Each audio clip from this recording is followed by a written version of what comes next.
Shri Advaita Gadadhar श्रीवासादि गौरभक्तवृंद Hare Krishna Krishna Krishna Hare Hare Hare Ram Ram Ram Hare Hare.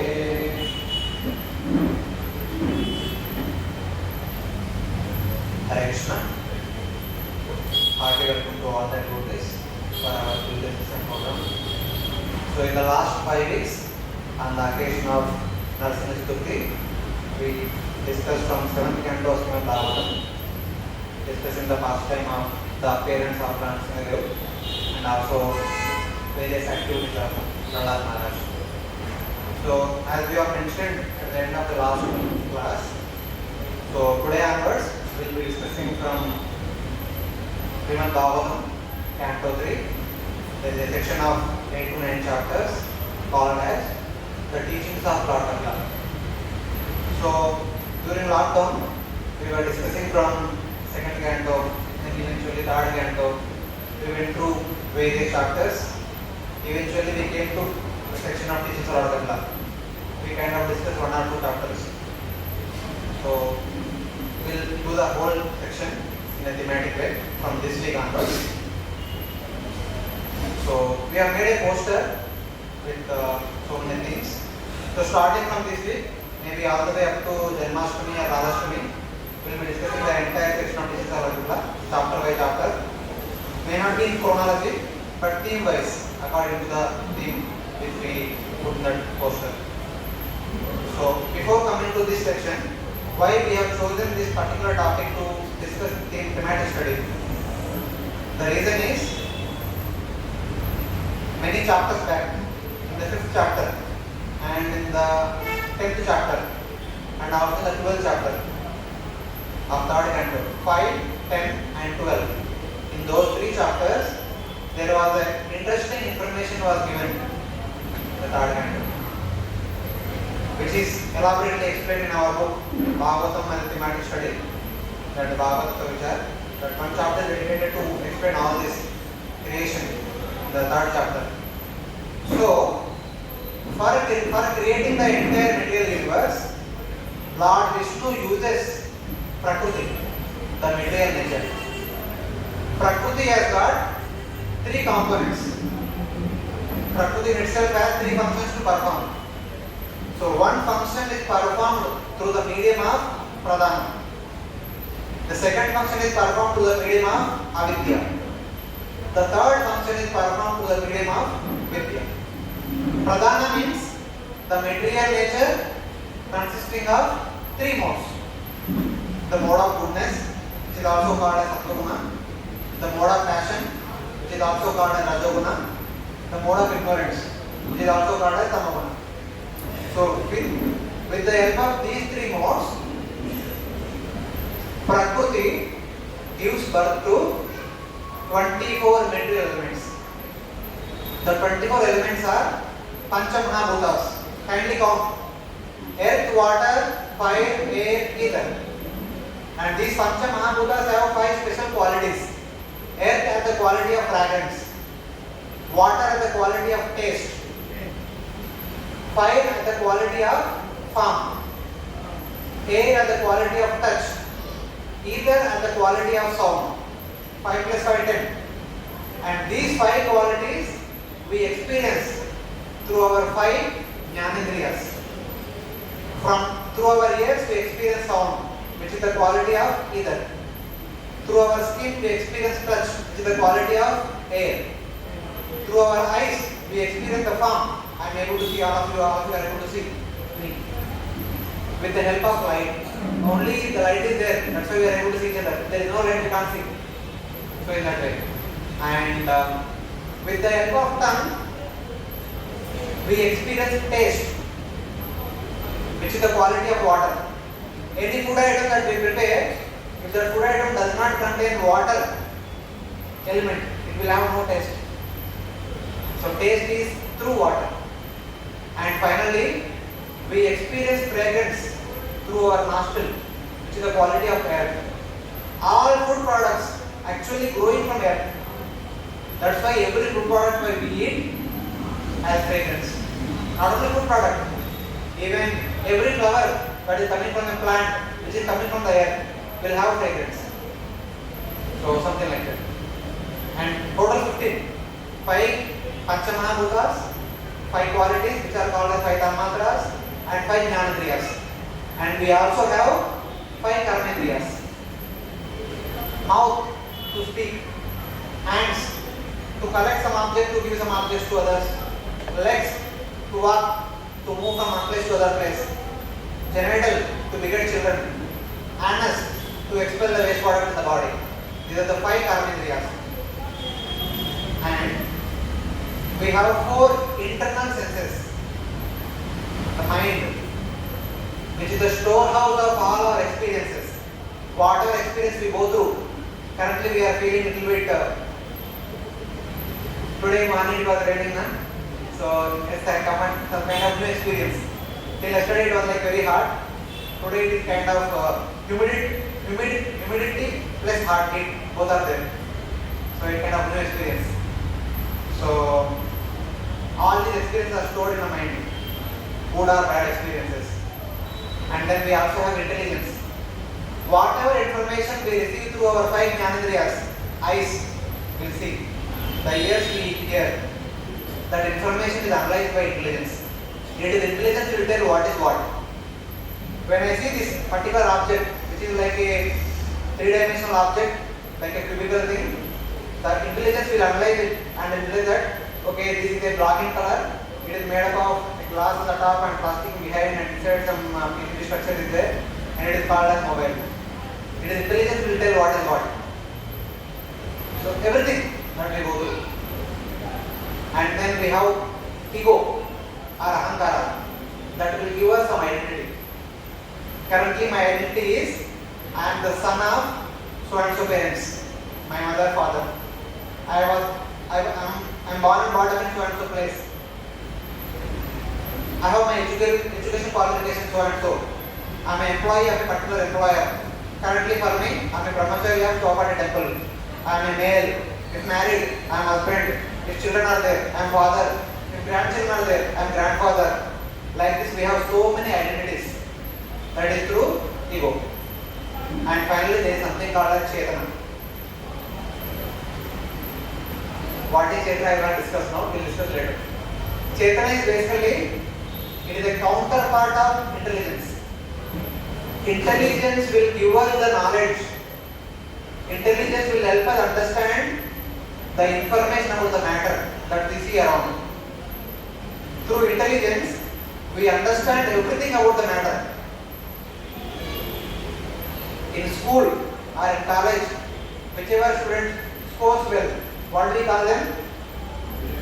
The most intelligent. If intelligence is good, they are able to analyze the matter very nicely. So they are able to reproduce and they are able to get good scores. Intelligence deals with the matter. Similarly, Chetana is also another kind of intelligence that deals with spirit. In Sanskrit, the activities of intelligence is called jnana. That means acquiring knowledge in relation to matter. The activity of Chetana is called vijnana. Acquiring knowledge in relation to spirit. This is the difference between knowledge and Chetana, or buddhi or Chetana.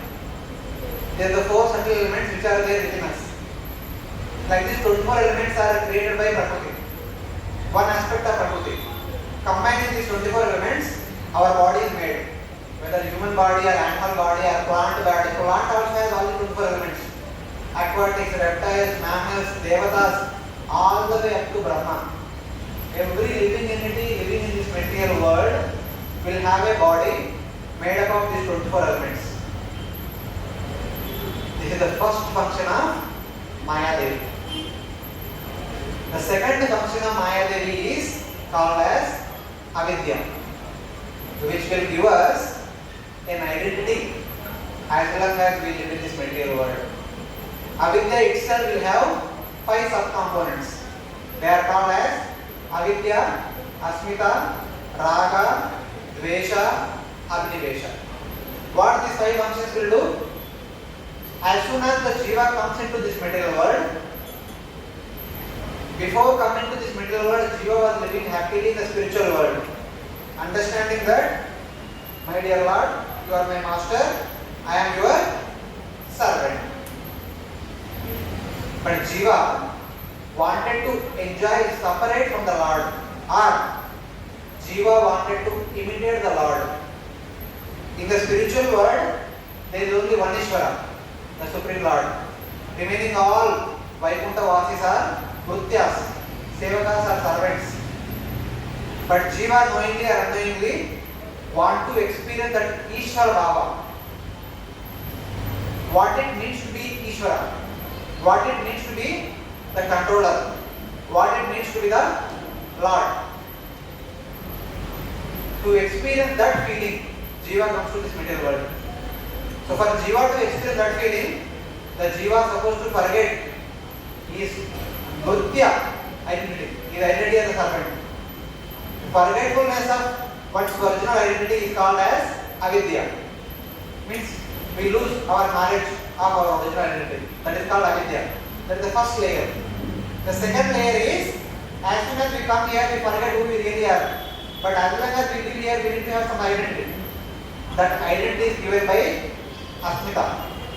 We can also call this asmita as ahamta. I am this, I am that. Just now I mentioned in relation to me that I am the son of so and so parents. I am born and brought up in so and so place. Especially, our identity is due to the body in which we are living. Currently, I am living in this human body, which is the male body. So I always say that I am a human being, male. Something like that. As the body grows, I say that now I am 10 years old. Now I am 20 years old. Now I am 30 years old. Like that. Since I am living in this body has got a birth date. I say that I am so many years. This is my birthday, so many years. Whose birthday is it? Is the birthday of Atma? It's the birthday of the body only. So we get an identity with the body. So as long as we live in this body, we do behave as this body only.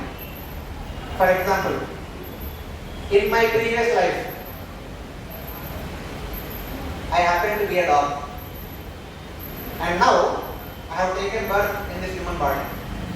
If I still remember my previous identity, after entering into this human body also, if I still continue to behave like a dog, how chaotic it will be in the family? How bad it will be for the parents? The parents will be ever happy seeing a son who will be behaving like a dog? Will they ever be happy? No. Even that person himself is so miserable. He is a human being but behaving like a dog. So it's not at all fitting. That's why the creation is so wonderful that when we give up the previous body, when we enter into the new body, we forget all our remembrance of the past body. We always remember about this body only. This is called asmita. As long as we live in a particular body, we identify with that body till the time we die. That identity is so strong. And then, while living in this body, we have so many well-wishers who are always working hard for our happiness. Especially our parents, our relatives, our siblings, our friends, our society members. They are always working for our happiness. We want to make friends with them. We want to be with them or not. As long as we are living, we always want to be with them. Unfortunately, there is a separation. Some of our close friends, some of our close relatives passes away. We experience intense pain. This is the third state. The third covering of avidya. This is called avidya, asmita, raga. Raga means attachment to those people. Not only people, to the places, to the objects. The home in which we are living, the home which we construct painstakingly. We never want to be part from that home. We want to live in that home till the time of death. So something like that, we develop attachment to the place, not only to the people but also to the place. This is called raga. Developing attachment or developing possessiveness in relation to those people or those objects who are giving us happiness. But sometimes, unfortunately, some other people also trying to get happiness from the same people from whom we are getting happiness, from the same objects from whom we are getting happiness, from the same places from whom we are getting happiness.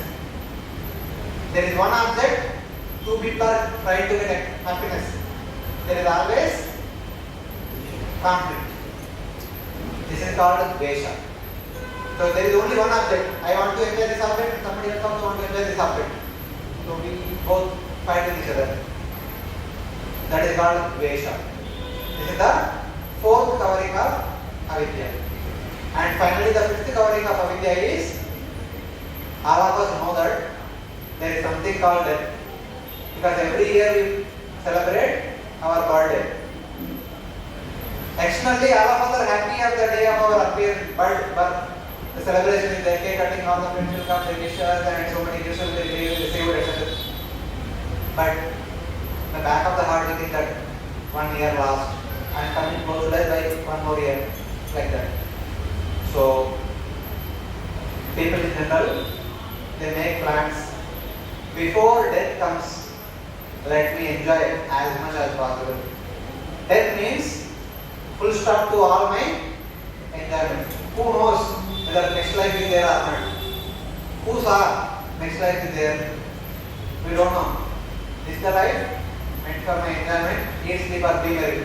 Whatever you do, जितना हो सकता है उतना मजा करो. Something like that.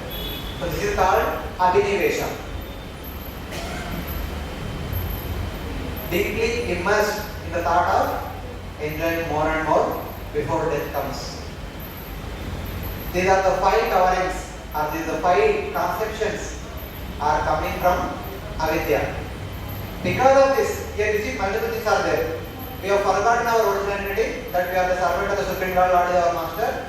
Instead, now we are getting into identity wherein we are trying to experience we are the master. We are trying to enjoy everything that is within our vicinity or within our control. We say that this home is meant for my enjoyment. Something like that. And then those people who are giving us, who are helping us enjoy more and more, we are making friends with them. Those people who are causing obstacles in our enjoyment, we make enmity with them. But before death comes, let me enjoy as much as possible. With this thought, people perform sinful activities so that they can have quick enjoyment, more enjoyment, fast enjoyment like that. As a result of one's sinful activities, one is forced to die. Or one makes plans, hundreds of plans to enjoy hundreds of different ways. But before death comes, one is not fulfilled all those desires. In order to fulfill all those desires, one could take birth again. Like that, it continues. This avidya gives us material identity and binds us with the reactions to our sinful activities. This is the second aspect of Mayadevi. The third aspect of Mayadevi is Vidya. But by taking shelter of Vidya, we can cut through the bondage created by Avidya. We can give up our false identity. We can give up our false attachment to this material world, the material objects, and we can revive our true identity. That is possible by Vidya. Just like Pradhana has 24 elements, Avidya has 5 elements, Vidya has 6 elements. The 6 components of Vidya are Karma, Jnana, Yoga. Yoga means Ashtanga Yoga, Tapasya, Vairagya and Bhakti. By taking shelter of one of these 6 or all 6 as per the need of the hour, we can become freed from the bondage of material existence. We can remove avidya from the core of our heart. We can regain our original identity and we can go back home back to Godhead. So this is possible by Vidya. So these are the 6 aspects of Vidya. By taking shelter of which we can actually make our return journey back to spiritual world. And how this Vidya will enable us our journey back to Godhead is presented in Bhagavad Gita very nicely. Basically, the 4 Vedas, Rig Veda, Yajur Veda, Sama Veda, Atharvana Veda, all these 4 Vedas have 4 subsections. Every Veda has 4 subsections. One section of the Veda is known as Samhitas. The second section is known as Brahmanas. Third section is known as Aranyakas. Fourth section is known as Upanishads. Through these 4 sections, all the Vedas teach us 3 important topics: Karma Kanda, Jnana Kanda, Upasana Kanda. Karma Kanda deals with how to execute our duties, how to perform our duties in relation to our Varna and Ashrama. Someone may be Brahmana, Kshatriya, Vaishya, Shudra, Brahmachari, Grihastha, Vanaprastha, or Sannyasi. So, what are the duties of these 4 Varnas and what are the duties of these 4 Ashramas will be narrated by Karma section of the Vedas. Jnana section of the Vedas will teach us how to revive our true identity, to understanding of our true identity, and how to attain liberation. And Upasana Kanda teaches us about how to worship the Devatas, different variety of Devatas, culminating with the worship of Lord Vishnu, Lord Rama, Lord Krishna, etc. So, whatever is mentioned in the Vedas, especially this Karma Kanda section, Jnana Kanda section, Upasana Kanda section, is summarily presented by Lord Krishna in Bhagavad Gita. So, in the Vedas, the details about these 3 processes is mentioned in Sutra form. In the Puranas and Itihasas, like Ramayana and Mahabharata, they teach us how to practice the instructions that are given in the Vedas with some examples. For example, we take Ramayana.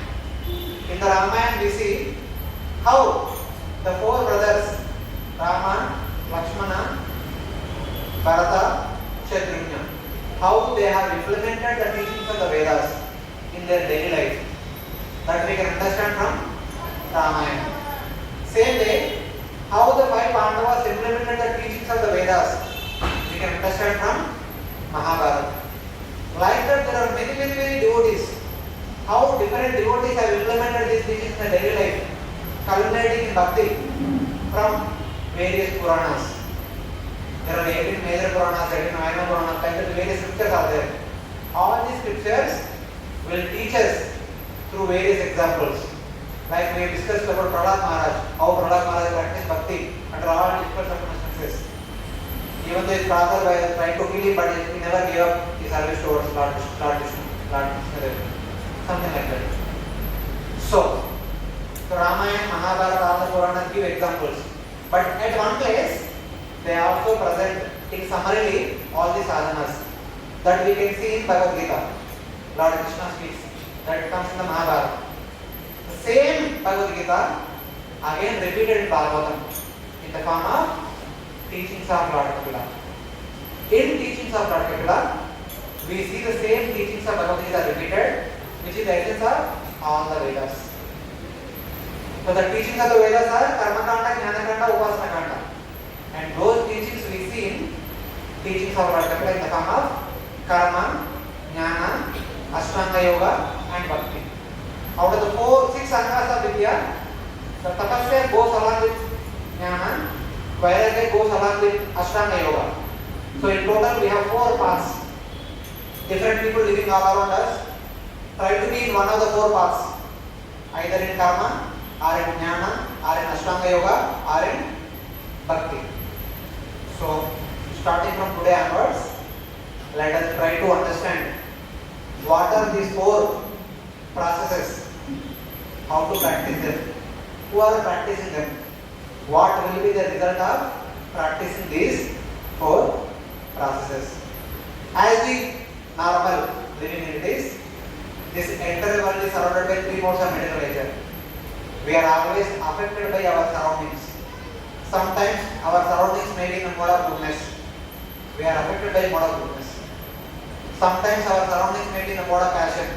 We are affected by that mode of passion. Sometimes our surroundings may be in a mode of ignorance. We are affected by the mode of ignorance. Though it may be karma, though it may be jnana, though it may be yoga, though it may be bhakti, because we are affected by the modes, we perform those activities in that mode only. So when the activities are performed in the lower modes, either in the ignorance or the passion, they will bind us.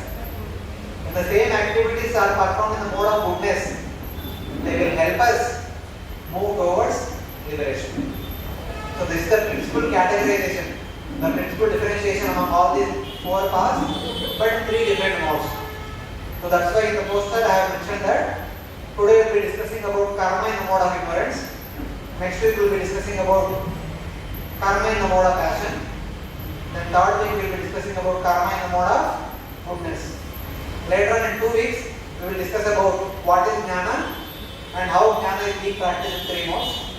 And then following 2 weeks we will discuss what is Ashtanga Yoga, how Ashtanga Yoga is practiced in three modes. Then later on we will discuss in 2 classes what is Bhakti, how Bhakti is practiced in three modes. And then at the end we summarize what Bhakti is all about, how we do the progress in Bhakti from Madhav Shraddha to Prema Prarthana, etc. So these are like about 10 to 12 classes we will be having from this week onwards. So before me speaking all these things, I would like to hear from you. What is your understanding of these 4 things? Karma, what is karma? What is jnana? What is yoga? And what is bhakti? So some of you, if you are comfortable, who can speak a little louder so that everyone can hear, can tell about one of the 4. You not necessarily tell all the 4. What is your understanding of karma? What do you mean by karma? Action. Do what you're supposed to do in the circumstances. Okay, whatever you are supposed to do in the circumstances. Then, what do you mean by karma? Why we perform karma? Activities for the result. Sorry?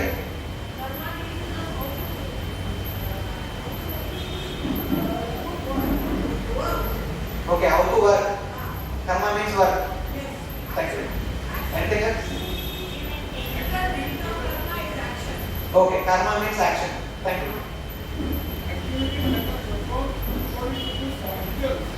Activities that are performed according to scriptures. Okay, thank you. Give and take. Okay. Yes.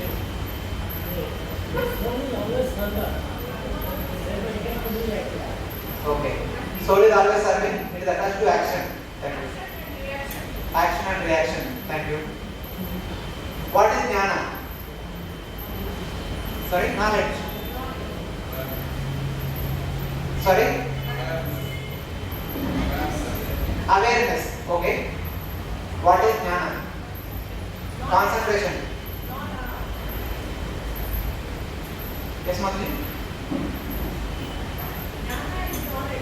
Jnana is knowledge. Okay. Sense of discrimination. Sense of discrimination. What is what? What is yoga? Union. Okay, Ashtanga Yoga, to be more precise. That is control on breath and all. Okay, breath control.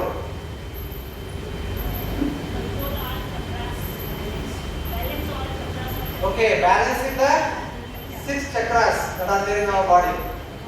Shat chakra yoga, Kriya yoga. In alignment with spiritual. Okay. Okay, what is bhakti? Yeah, Ashtanga Yoga is following the 8 steps of Ashtanga Yoga, the Yama, Niyama, etc. Yeah, yes, thank you. What is bhakti? Bhakti is devotion to me. Okay, bhakti is devotion. Surrender. Surrender. to the Supreme Lord. Sorry? But we pure love for God. Pure love for the Lord. Reverence. The supreme reverence unto the Supreme Lord. Okay, thank you. All these are unalloyed, unmotivated, undeviated. Yeah. Okay. These are the different characteristics of bhakti. Thank you for that.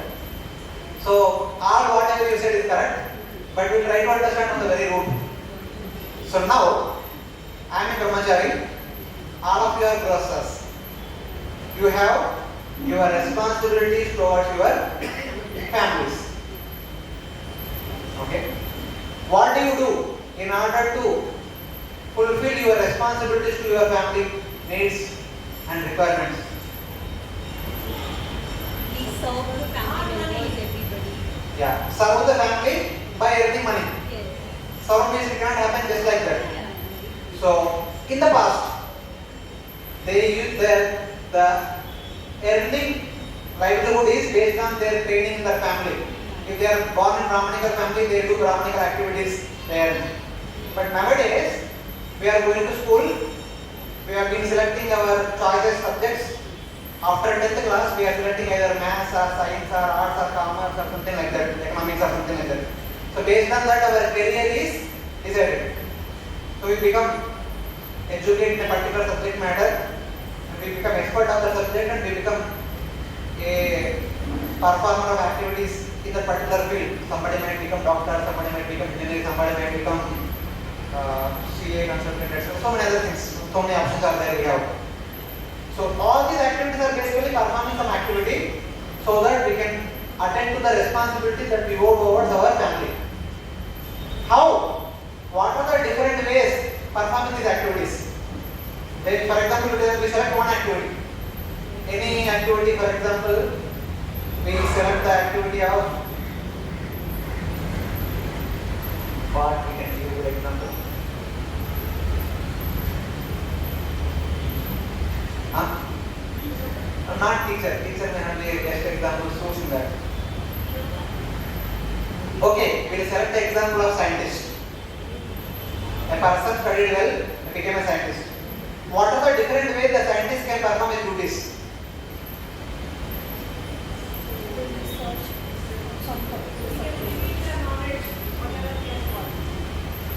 Okay. I will frame the question in a different way. With what are the different motives that inspire that person to do his research in the scientific area? What are the motives? With what motives the person performing his duties as a scientist? It will be name and fame. Name and fame. Okay. One. Gain. What gain? Research, training gain. Material gain. That's also kind of name and fame. Or wealth. Serving the nation. Okay.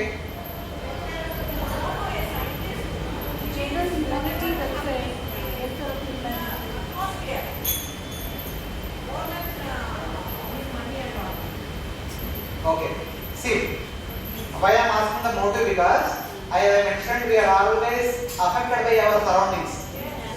Scientist is a qualification for a person who has studied that subject matter is given the upadhi. But how does he execute that? Based on his heart. Where does his heart is situated in? A person in the mode of goodness wants to serve the nation. He does his duties with a mentality to serve the nation. That is the mode of goodness. Serving the nation means for the welfare of humanity or society in general. So this person is performing his duties in the mode of goodness. The second person is performing his duties only for the purpose of personal gain, either in the form of monetary gains or in the form of name and fame, etc., recognition, etc., etc. This person is in the mode of passion. He is motivated by passionate desire. I want to be known, I want to be recognized as a great scientist. Something like that. More than serving the nation, this mentality overfloods. Serving the nation becomes less important than this one becomes more important. Mataji, it's okay. We are not talking about any person. Here we are discussing the principle. Third category of person. To harm others. Yes. For the purpose of destructing others. Yeah. By the way, that person also destroys himself. Yes. This person in the mode of ignorance. Doing the duty of the scientist is called karma. Performing the duty, just like Brahmana is performing Brahmanical duty, that is called Brahmanical karma. Kshatriya is doing Kshatriya's duty, that is called Kshatriya's karma. Doing the duty is karma. But with what mentality a person is doing, that gives a tagline to that karma. If a person in the mode of ignorance, a scientist in the mode of ignorance, inventing something for the destruction of someone, that karma is called as vikarma. The vikarma means viruddha rupena karyam karoti iti vikarma. The scriptures are saying that you need to perform karma for the benefit of yourself and for the benefit of society in general. But he is doing exactly opposite. His karma is neither benefiting himself nor benefiting the society. Viruddha rupena karyam karoti iti vikarma. Karma performed in the mode of ignorance is called vikarma. And karma performed in the mode of passion is called as sakama karma. This karma is meant to fulfill one's own desires, like puja, lava, pratishtha, or monetary gains, recognition, awards, etc. etc. This person works very hard to get name and fame, to get rewards, to earn more money. If one of these things are not coming, you will lose interest. You will not perform. The motive is not fulfilled, you will not perform anymore. This person is performing his karma in the mode of passion. This karma is called as sa kama karma. Sa means the one person who is under discussion is called sa. Kama means to fulfill his own desires. This person is performing his duties in order to fulfill his own desires. He is called a sakama karmi. And the good, and as it is recommended by the scriptures, is performing karma in the mode of goodness. And this karma is called as nishkama karma. This person does not have any selfish motives. Nishkama, kama is zero. But why is he doing duty? Why is he performing his responsibility, his duties according to his training? Just to serve the family, just to serve the society, just to serve the nation. This is called nishkama karma. He is basically serving for the welfare of everyone. He is feeling happy in seeing happy of others. Okay? When you extend this nishkama karma one step ahead, so one step is serving for the well-being of the family, well-being of the society, well-being of the nation. That is nishkama karma. But the results of this karma, when they are offered the service of Supreme Lord, that becomes known as nishkama karma yoga. When the activity is in connection to the Lord, then we need to add the tagline yoga. When there is no Lord in the picture, it remains nishkama karma. There are so many people outside the society, selfless people, who are dedicating their life for serving the society, for serving the humanity. They all fall in the category of nishkama karma. But some fortunate people, they dedicate the results of their activities to the service of the Supreme Lord. They will be called as nishkama karma yogis. By performing nishkama karma for the entire life, at the end of the life, a person is promoted to heaven. Because one is working very hard for the welfare of the society, that person will get the reward in the form of heavenly opulences. That person will go to heaven, there he will have a lot of heavenly opulences. When he takes birth next time, that person might be born, will be born in the very rich family, very affluent family, very cultured family, very aristocratic family, etc. etc. That is the result of nishkama karma. But on the other hand, if the results are engaged in the service of the Supreme Lord, when he performs nishkama karma yoga, this person becomes qualified to practice jnana. By practicing jnana, that person becomes qualified to attain moksha, liberation. Nishkama karma alone can award one swarga or heavenly opulences or birth in a rich family. It will not allow a person attaining liberation. It will never allow a person moksha. But when person performs Nishkama karma yoga, then that person is qualified to practice jnana. Nishkama karma yoga alone does not award liberation. From 25 to 50, this person very dedicatedly performs the responsibilities toward the family, toward the nation, as a householder. After 50 years, maybe in the morning context, 60 years, giving all the responsibility to the next generation, to the son and daughter-in-law. This person actively retires from the household order, takes on to Vanaprastha or Sannyas order, and then dedicates 24 hours to practice jnana. That practice of jnana will enable that person to attain moksha. This is the general progression in the traditional Varnashrama system. So, that's how I am arranging these three sections one after the other. So, first we will discuss a person performing karma in the mode of ignorance, which is called as vikarma. In the next class, we will discuss how a person performs karma in the mode of passion, which is called sakama karma. The class after that, we will discuss how a person performs karma in the mode of goodness, which is called nishkama karma, and also serving the Lord by the way with the results, which is called nishkama karma yoga. By performing nishkama karma yoga successfully, a person becomes qualified to practice jnana. So what is jnana, how to practice jnana, we will discuss in the subsequent classes. So like that, in a progression, we will discuss. So we have a few more minutes. So in brief, we will discuss how a person in the mode of ignorance. Kindly do not identify with anyone, with ourselves or with anyone outside. We are discussing the principle. Not identifying, not saying that this person is in the mode of ignorance, is doing like this, not like that. I am trying to understand the principle.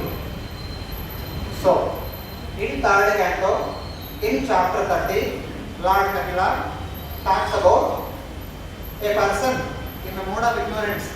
How does he perform his various activities? Motive is to maintain the family, to maintain the friends and relatives. But this person in the mode of ignorance, he does not know what is right, what is wrong. In Bhagavad Gita, chapter 18, in 3 verses, Lord Krishna very nicely says that the understanding of the people of this world, the person in the mode of goodness, his understanding is, he is very clearly understands what is dharma, what is adharma, what kind of activity is called as dharmic activity, what kind of activity is called as adharmic activity. He knows very well. The person in the mode of passion is always doubtful whether this activity is dharmic activity or not adharmic activity. He is always confusing. He is always in confusion. Sometimes he does dharmic activity, thinks it is adharmic activity. Sometimes he does adharmic activity, thinks it is dharmic activity. He is in confusion. This is the condition of the person in the mode of passion. And the person in the mode of ignorance is 100% sure. He says, dharma to be adharma, adharma to be dharma. For example, I am not finding fault with anybody. This is what I have gone through. I give you 2 examples. One example while I was studying. Nowadays, in schools and colleges, we started schools also. If a boy does not have a girlfriend, if a girl does not have a boyfriend, they will see them as insane. This is one example. The second example, I have begun my Krishna consciousness while I was studying in ISC Bangalore. Afterwards, I have joined in Ashok Land in Chennai. So I was working in Ashok Land. Since I have already in association with devotees, so devotees are keep traveling to different yatras. We went to Tirupati 1 week. The next weekend, Saturday, Sunday, we went to Kanchipuram. The weekend after that, we went to Srirangam. Chennai is very close to all these 3 places. So, as a matter of fact, we generally when we go to any one place, we get prasad, we try to distribute to everyone. I was distributing to all my colleagues. And first trip they accepted very nicely. Okay, thank you, thank you. Second trip they said, what happened to you? Okay. And third trip they said, are you gone nuts? So what are you doing? Is the age to go to all these holy places? You should have been telling us that you have been to Ooty or Kodaikanal with your girlfriend. Literally everyone told me this. All my colleagues told me this. And then, after working for 1.5 years, I shifted myself to Bangalore. My super boss, department head, he asked me, so why are you going to Bangalore? I was going back to Bangalore because of my ISC classmates are in Bangalore. They started a base. They are happily practicing Krishna consciousness. I wanted to go back and join them. So I said I want to go and stay with my friends. My super boss asked me, oh, you are going to stay with your girlfriend? So the society norms are like this. I'm not saying good or bad, but this is one example I'm saying. Like this, there are so many other examples outside the world. They say that good is bad, bad is good. Dharma to be adharma, adharma to be dharma. So what society decides that becomes dharma. Whether according to scripture it is dharma or not, we don't know. Whatever society says that it becomes dharma. This is the understanding of a particular mode of ignorance. And now we are going to discuss about a person in the mode of ignorance who has the understanding that dharma is adharma, adharma is dharma. And that person, what does he do? In 30th chapter, starting from verse number 1, Lord Kapila very nicely describes. So he says that this person, without understanding how time functions, without having any sense of time, that means this person is never worried about one day I will die or one day I will become old. Forgetting this reality, he thinks that now I am youthful, I will remain ever youthful. Now I am enjoying to the fullest extent and I will continue to enjoy to the fullest extent. Like this, in order to maintain those family members, those friends, those relatives who are giving him enjoyment, like weekend parties, on the terrace, on the dining table, with this is natural, outside world is natural. This person is only into unrestricted, unlimited enjoyment. Work from Monday to Friday, enjoy on the weekend, starting with Friday evening, Friday, Saturday, Sunday. Without having any sense of time. With the friends and relatives, in the family, like that. The whole life goes in working hard throughout the week, spending lavishly in the weekend for the so-called enjoyment. Like that, he never realizes that whatever he is earning is going away just like that. In the borewells, not now, nowadays we have water in the tap only, in the home only. In the villages, a couple of decades back, there used to be borewell. So they need to pump it so that to fill the vessel filled with water. They do it, they get the water after coming home. If you pour the water down, what is the use? The water is meant to be cooked or have to drink throughout the day. This fellow is working hard throughout the week and spending all the money at the weekend. No savings. And like that, by the end of the month, in order to have that enjoyment, he borrows money. Like that, the borrowed money keeps increasing. In the family, the demands are increasing. If the family members are becoming addicted to lavish enjoyment, there are more demands, less earning, more expenditure. In order to earn the money, this person takes the shelter of illegal, unauthorized, immoral, cheating, robbing, such kind of activities. Even cheating others, even robbing others, even destroying others, even killing others, Let me earn money. Let me give enjoyment to my family members, my friends. By the way, I will also enjoy. This will be the mentality of a person in the mode of ignorance. Without understanding that whatever he is earning, everything is going away. And this person is completely immersed in Atma Jaya Sudhakara Pashu Dravina Bandhushu. So he said that Atma Jaya Sudhakara Pashu Dravina Bandhushu Niruda Mula Hudaya Atmanam Bahumanyate. He considers fulfilling the demands of these 8 people is the utmost priority of this life. Atma means the body. The tongue wants to hear something wonderful. The eyes want to see something beautiful. Every week, movie, this movie, that movie, at this place, that place, something Kodaikanal, Lonavala, something like the sightseeings. Want to hear something nice. Lot of music, etc. etc. So it is about the body. Jaya, wife, Tuta, children. There are so many demands on children. Agara, demands for the house. Decorations, all these things, etc. Bandhushu, relatives, they keep coming. If you are throwing party after party, your children will not come. So then society, etc. Niruda Mula Udayo. These are all very deep rooted in the heart. The person becomes attached to these 2 things.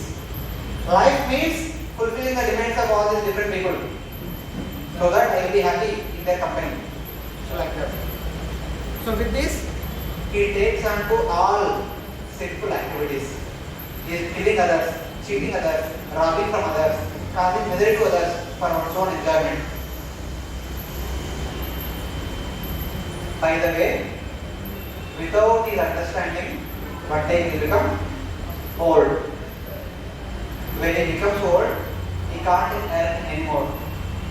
Till now, the same family members who are worshipping him by giving all the enjoyment to that person, when he stops earning money, the same family member starts insulting him. No one respects when a person becomes old, when a person does not earn for the happiness of the family members. The same family member, the same friend, the same relative does not care for this person. And this person will be treated by the family members like a, I'm sorry, it is there in the Bhagavatam, I am saying like that. In the Indian village context, take this example, like a street dog. Nowadays in Mumbai, everyone has their own pet dogs. They are taken care of very nicely. But in the case of street dog, after eating the family members, if some food is left over, the next day morning, it will be given to the street dog in the villages. At least in the past. Now, I don't know. Like that, the same man who was earning by performing all the sinful activities for the maintenance of the family, when he becomes old, when he is not no more earning, will be treated like a dog. Will be thrown the leftover food remnants. And this person, by eating those leftovers, his body decays, filled with a lot of diseases, can't speak, can't breathe, the throat is rattling, always coughing. He will be on the deathbed. He can't even speak. Now when the person is on deathbed, all the relatives come. When he becomes old, no one comes, but at the deathbed, they all come just to have final visit. They want to say so many things. Okay. This person wants to say something. Now, having gone through all these difficulties, I have worked hard to maintain these family members. They are treating me like a dog all these years. Like that, he want to tell to the relatives who came, but he can't speak out. By the way, the relatives are lamenting. He leaves his body. How does he leave? 2 Yamadutas come from Yamaloka. The 2 Yamadutas take away this person along the subtle body from the glass body and take this person, pulling him very hardly to Narakaloka. But this person does not want to go, because for him life means the home, life means the family members, the friends and relatives. उनको छोड़ के कैसे जाएगा? He says no, I will not come. The Yamadutas start beating with a whip. चलो अभी हो गया time, चलो. They actually put the noose across the neck and they pull him. This person does not want to go. They pull him. This person does not want to go. Like that, There is a tug of war between the Yamadutas and the person who died. In the scripture it is said that some people, fortunate people, by going through all this who develop detachment, they will quickly go to Yamaloka within 2 to 3 muhurtas. But many who are too attached to the family members and the home, they will take 10 days, 12 days, 15 days, 1 month, 3 months, 6 months, some even take 1 year.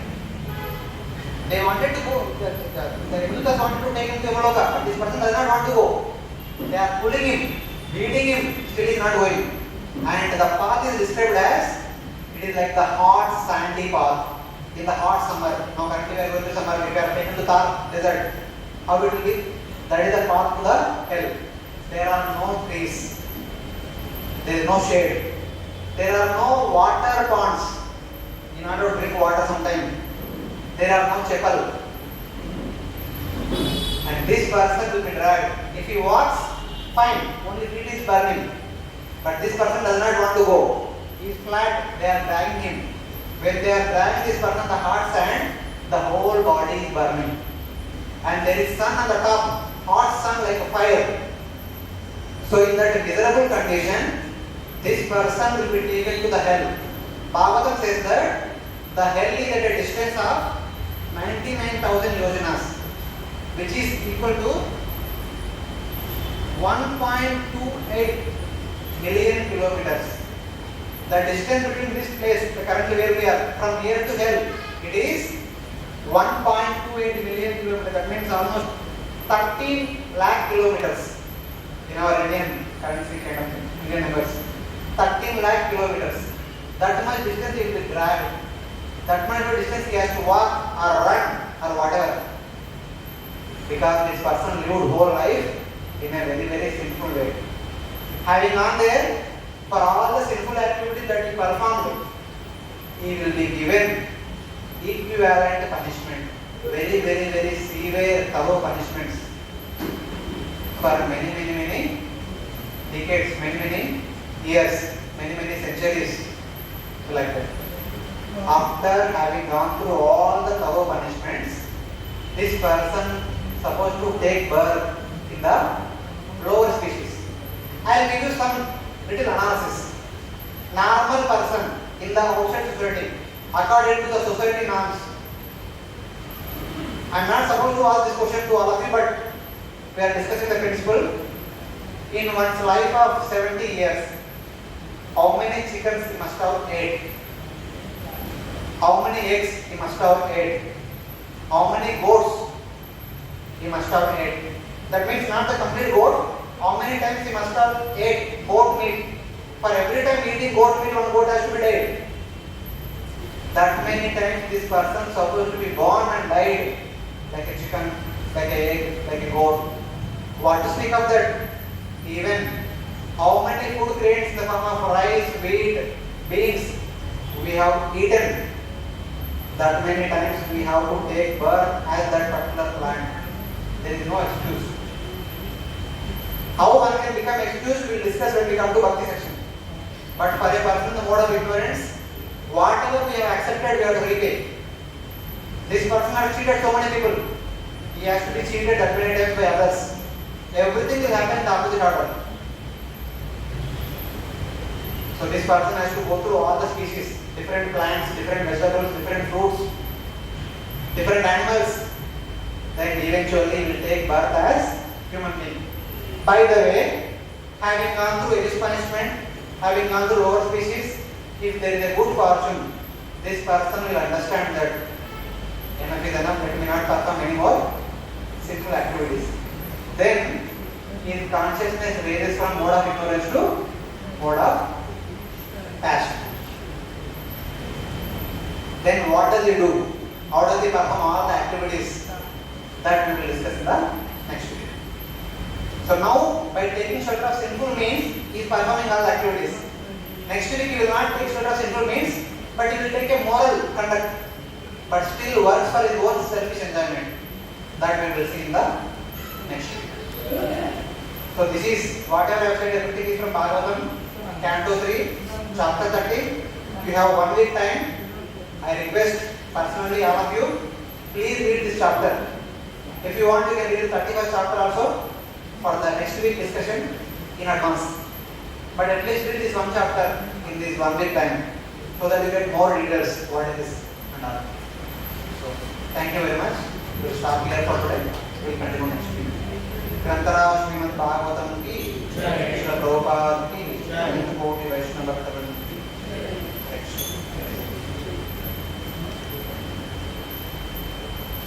Any questions?